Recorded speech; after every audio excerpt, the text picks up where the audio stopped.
L-Assoċjazzjoni tal-Piloti l-ALPA ddikjarat li sospensjoni ta' pilota tal-Linja Nazzjonali tal-Ajru l-Air Malta kien biss att intimidatorju li għandu lan li jintimida l-komunità tal-piloti.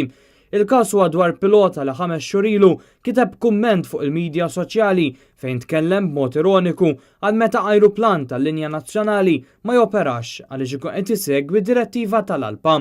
Fi stqarrija l-ALPA qalet li d-deċiżjoni li l-pilota jiġi sospiż fl-aħħar jiem kienet waħda maġla u biss reattiva wara r-reazzjoni tal-pubbliku għal storja deskritta bħala qarrieqa u dwar kumment li ttieħed barra mill-kuntest mis-sit tal-Kamra tal-Aħbarijiet tal-Partit Laburista.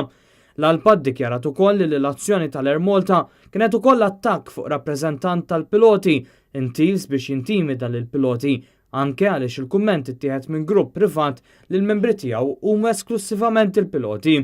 Deskritt mill-ALPA bħala pilota dedikat u professjonali li qatt mhu se jaġixxi b'mod irresponsabbli lejn il-passiġġieri, kollegi jew il-kumpaniji, il-komunità tal-piloti ddikjarat li tinsab maquda f'appoġġ lejn l-individwu.